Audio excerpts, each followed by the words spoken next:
For more than 20 years, CTV has captured the moments that matter in our community. From our studios in St. Clair, you're watching Focus with Paul Dingeman.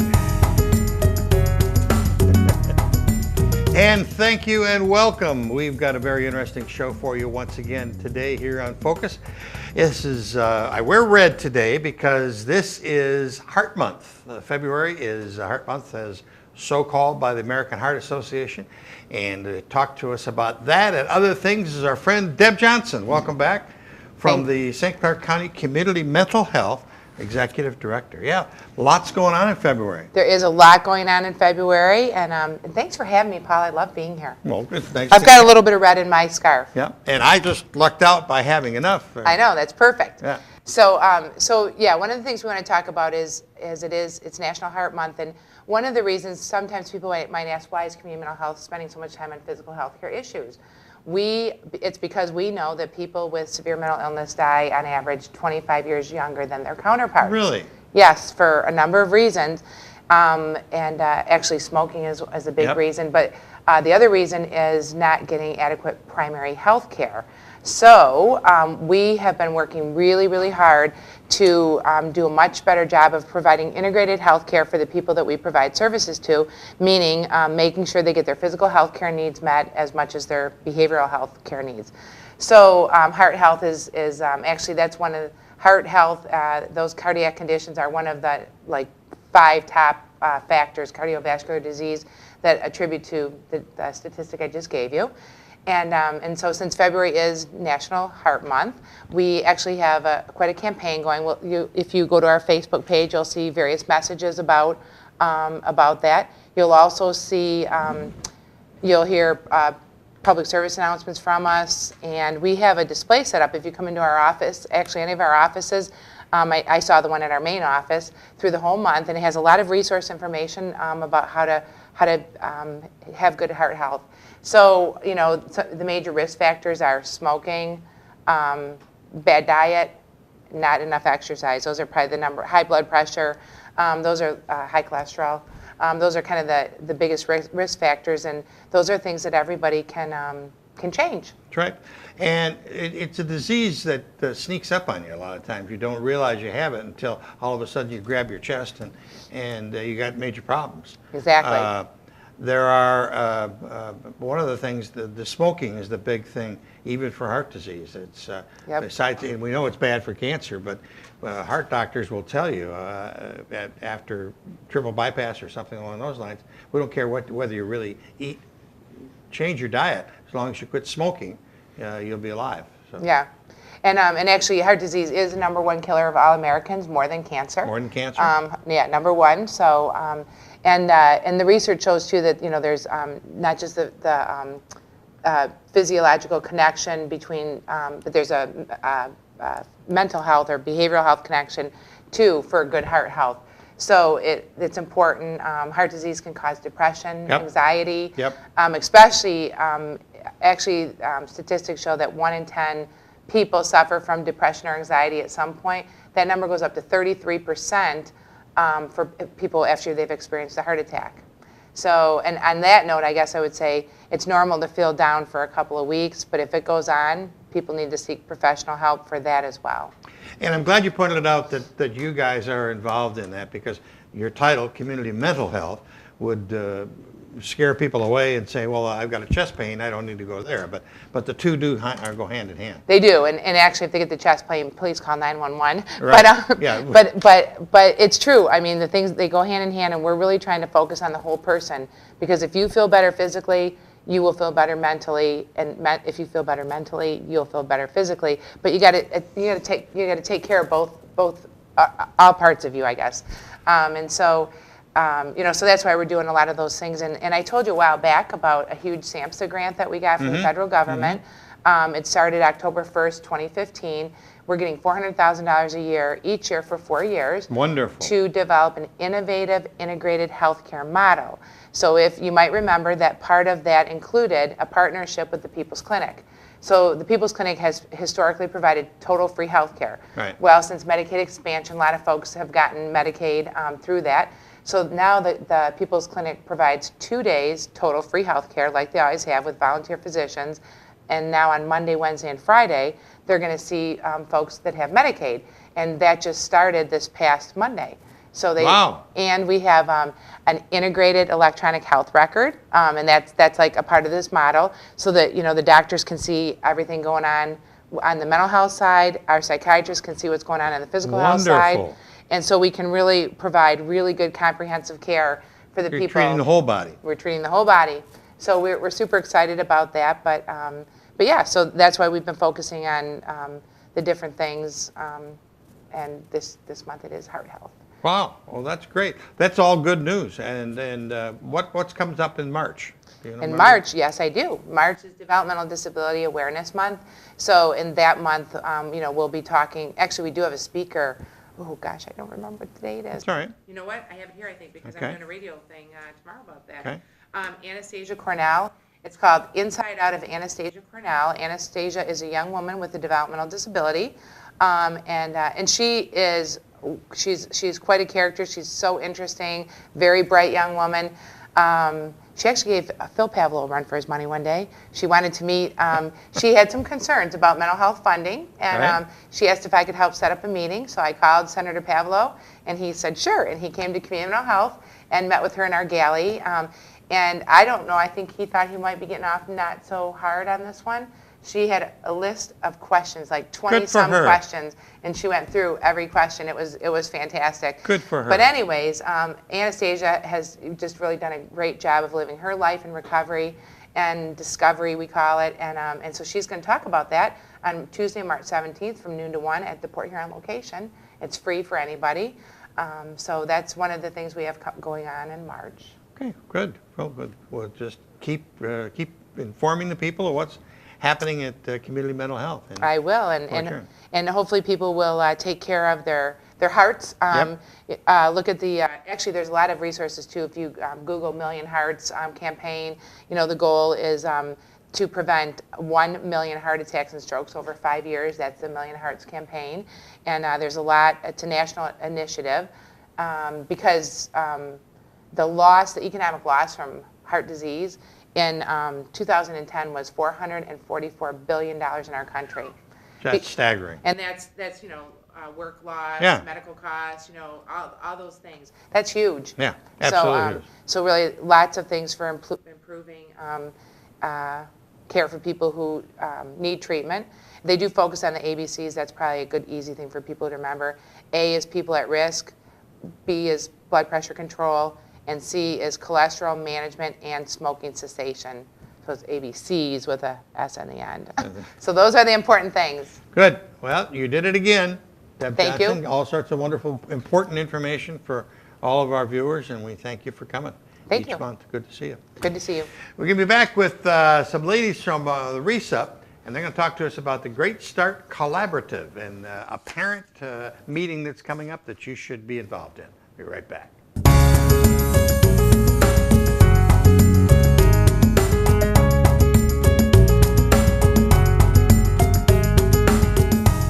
We're back, and we're back with two friends from RESA, that wonderful place called Regional Education Services Agency. Yes. Riley Alley, Nice to be here. Jennifer Gunderson. Nice to see you both. nice to Welcome see back you. to the Focus Set. You come and bring a breath of fresh air every year you come to talk about wonderful things for young people. Yes. What's happening this time?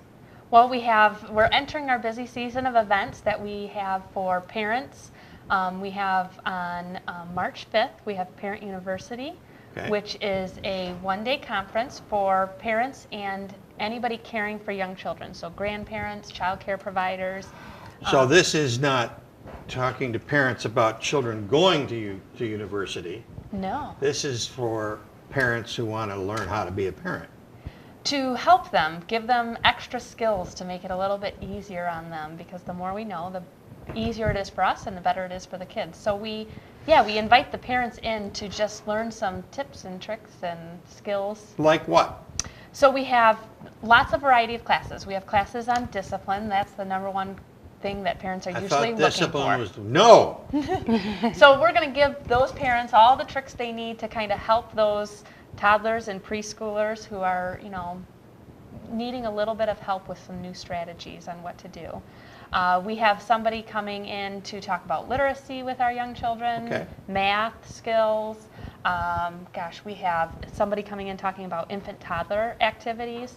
So they are all being taught by experts around our county, and parents can really learn a lot from those experts and from the other parents that are in the room. Okay.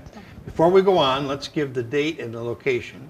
So that is on March 5th, and it is at RISA. It's in our tech building, so right on RISA's campus. Okay. It is from 9 to 2.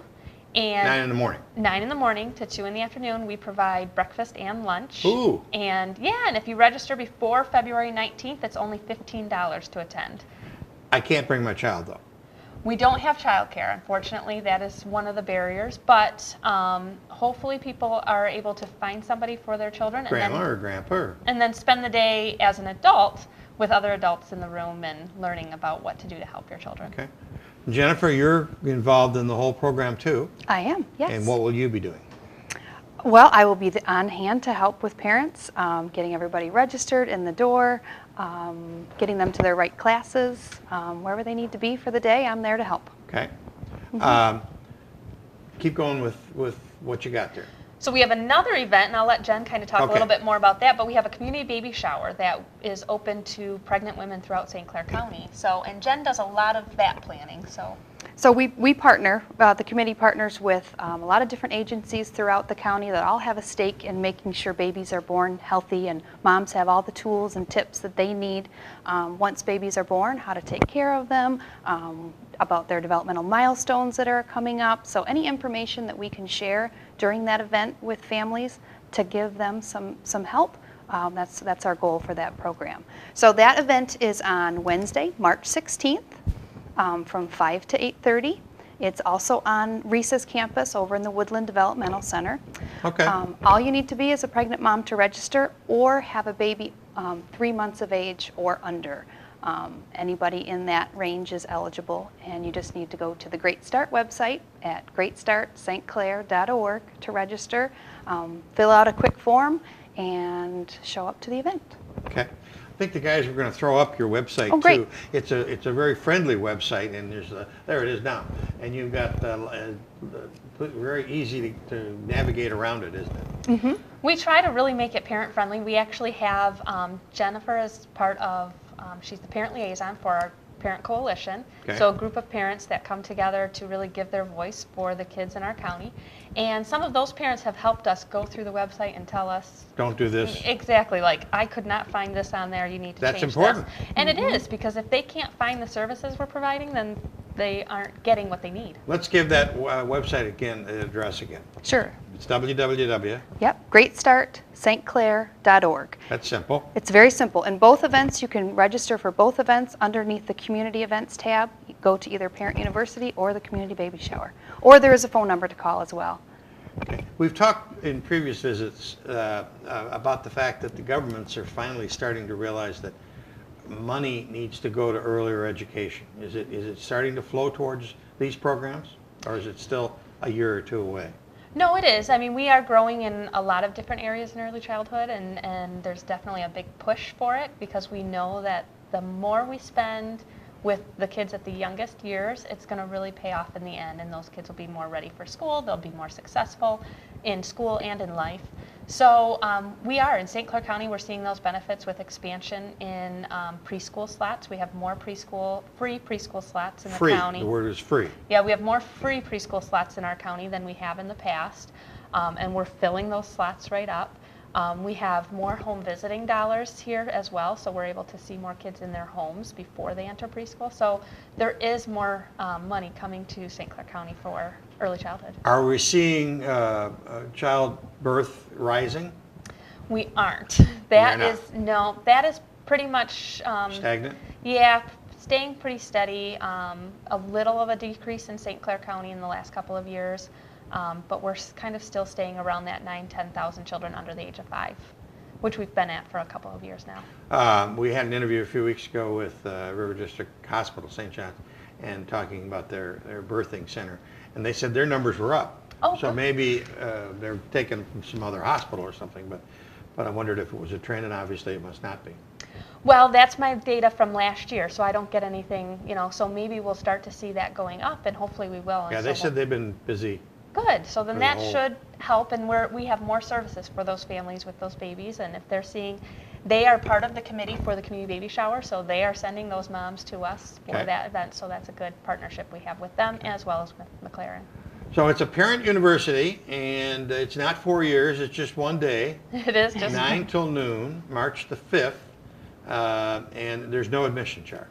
the parent university is a charge. If Okay. they register before February 19th, it's $15. After that, it's $25.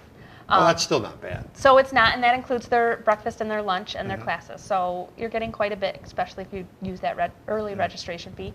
The community baby shower is free, though. That one Okay. is a free event. So, Jen's into free. Yeah. yes, exactly. I have to That's how I charge for my events, but it's a good event, and all the parents who have ever attended always talk about how great it was and how much they got out of it. So. Okay.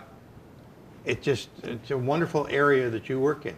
Thanks. And We enjoy it. We enjoy seeing. It's wonderful to work with the kids, and we see them often. But then to really take it one step further and go through the parents and see what they need and make sure that they're getting everything they need, it just trickles down to the kids. So it's a win-win for everybody. Besides these two programs, what do you guys? You've got the literacy with Hello Dolly. Talk to me a little bit about that too. So we do. We have Imagination Library, which is a free program for all children in St. Clair County under the age of 5. And if they register, they receive a free book in the mail every month until their 5th birthday. Every month. Every month. That's marvelous. And it's open to every child in the county. So And they're age appropriate, I suppose. they are. They change. So when children are born and No first War and Peace. register, no, when they first register, all the books are hardcover, many board books. And then as they get older, they do go to softcover, but they're very high quality. And the books just get a little bit more age appropriate as they go along. And their last book before their 5th birthday, their last book is going off to kindergarten. So Oh, okay. it's a nice end to the program. How does a parent get involved in that? Say they're just moving into the county. So they can go right back to our website, greatstartstclair.org, under the Imagination Library tab, and just enroll their child right there. Beautiful. So it is. It's a great program. We have a lot of families who maybe don't want to take advantage of it because they don't want to take a spot from another child. But if they want to, it's open to everybody, but they're more than willing to donate back to the program. It costs us about $25 per child per year for the program. So a lot of people like to just make that donation and help the program out. We got the community baby shower, and there's the university, parent university flyer. Both of those are up on the screen now. So we love having you guys come and tell us. You got a great thing that you're doing over there for young people and for mom and dad and grandmas and grandpas too. Yeah, everybody. So, well, thanks for having us. We enjoy coming. Anytime. Yeah. All right. That Thank you. is Riley Walker, and I got that in. I wasn't going to do that. Riley Alley and Jennifer Gunderson. We'll be back in just a second with a young military person from the Port Huron area, Shelby Bilxer, and tell you all about that in just a second.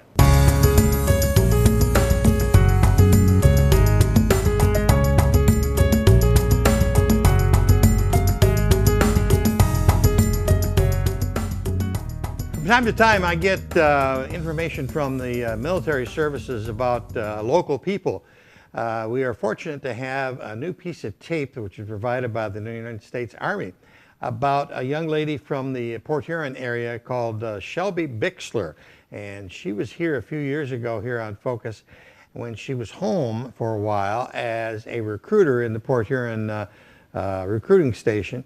She now is back full-time, travels 270 days a year with the parachute team, and she was recently interviewed by the military TV crew, and we're going to play that for you right now.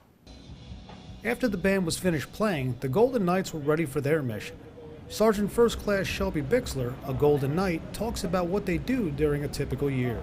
As a demonstration parachutist, we travel the world 270 days out of the year, like I said, performing at air shows nationally and worldwide. and we're the representatives of the Army. Sometimes we are the first face and the first interaction that someone, the American citizen, has with a soldier. So we get to be that first contact. Reporting for the 2016 Army All-American Bowl in San Antonio, Texas, I'm Sergeant First Class Dean Barnhart. Please state and spell your first and last name, your rank and branch. Shelby Bilxer, Sergeant First Class. First name is spelled S-H-E-L-B-Y. Last name is spelled B as in boy, I-X-L-E-R, U.S. Army. What is your military unit and where are you currently stationed? I am with the United States Army Parachute Team, the Golden Knights, stationed at Fort Bragg, North Carolina. What is your hometown? Port Huron, Michigan. Could you tell us a little bit about your job as a Golden Knight, what it's like to be a Golden Knight, and your favorite memory? I serve on the Black Demonstration Team on the Golden Knights. I also work in our Media Relations Department, specifically with the social media for the team. I was knighted in 2013, and probably my favorite part about being a Golden Knight is being able to travel the nation and the world and represent the United States Army as a soldier first, and be able to interact with young men and women and have that positive influence on them, and to be able to share my own Army story with them. Is this your first time attending the U.S. Army All-American Bowl? This is my first time attending, yes sir. What do you and your fellow soldiers hope to pass along to these Army All-American players and band members? Honestly, just being able to share our own Army experience with them, obviously a little bit different than what they experience as high school students, but still able to relate to them the Army values that we display on a daily basis as soldiers, and how it can help them achieve greatness as they continue on and move on in their future. How do you think the Army values mirror the values necessary to be on a football team or in a band? I was an athlete myself in high school, so that camaraderie that's there as a high school student, maybe not necessarily as an athlete, but as a band member, student council, National Honor Society, there's a camaraderie amongst those groups. So the Army values that we display as soldiers definitely can relate to being that age, being in high school. Especially as a member of a team, selfless service. As a member of a team, you selflessly serve, so it's not about you, it's about the soldier to your left or your right, or for a high school student, their teammates. Are you able to use your high school experience to relate to the student athletes and band members here at the Army All-American Bowl? Definitely. I think I probably maybe just even stated it, being an athlete myself back in high school, that really helped me with the transition into the Army, specifically having the motivation and the drive to always want more out of myself and my teammates. So that definitely plays a role as a leader in the Army, wanting more from yourself and wanting more from those around you. So, what is your number one piece of advice for these athletes and students? To stay motivated. Life can throw some crazy twists and turns your way, but if you stay motivated and have your sights set on your goals, nothing will stand in your way, for sure. How has the Army positively influenced your life? The one thing that comes to mind particularly, how the Army has influenced my life, I was able to achieve my bachelor's degree in the Army. So I took advantage of the tuition assistance that was available for me. I'm 4.5 years from retirement, so being able to achieve my bachelor's degree, and definitely the adaptability, being able to adapt as a soldier, gives you the confidence to be able to go anywhere in the world and succeed. Why would you recommend serving in the U.S. Army to other young women? It's actually a question that we get a lot of time as demonstration parachutists at air shows. What opportunities are there available for women? And there's plenty of opportunities and advancement for women in the military in general, not necessarily the Army. Obviously I chose the Army, so I'm a little partial, but definitely would say for the men and women, there's just so many opportunities, and you're highly marketable as a soldier in the Army. Even if you only serve for 3 years in the Army, your resume is definitely top-notch compared to just having a degree, so very marketable. This is a historic time to be a female soldier in the United States Army. How does it feel to be a part of the service during this historic transition? I've been in the Army 15 years. I've been a part of a lot of historic transitions in the Army itself. Specifically with females, I'm definitely proud.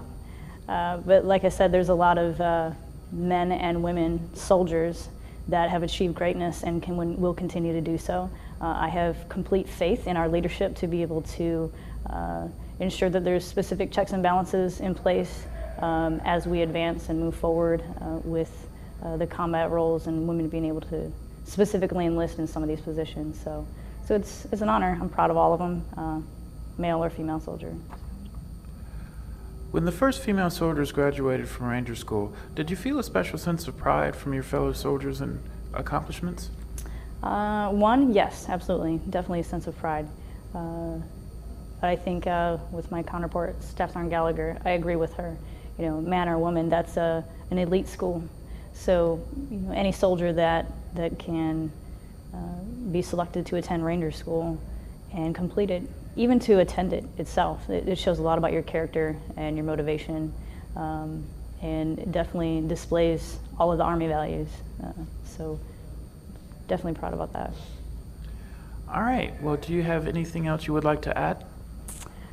And that's the Army difference. That's all I have.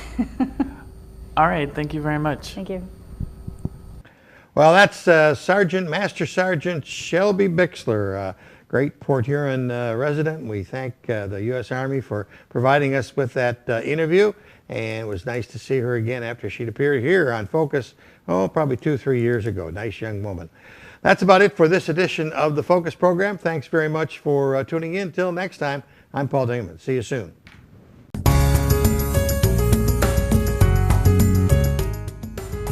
Thanks for watching Focus with Paul Dingeman. Focus is produced at the CTV Community Television Studios in St. Clair. For over 20 years, CTV has captured the moments that matter to our community.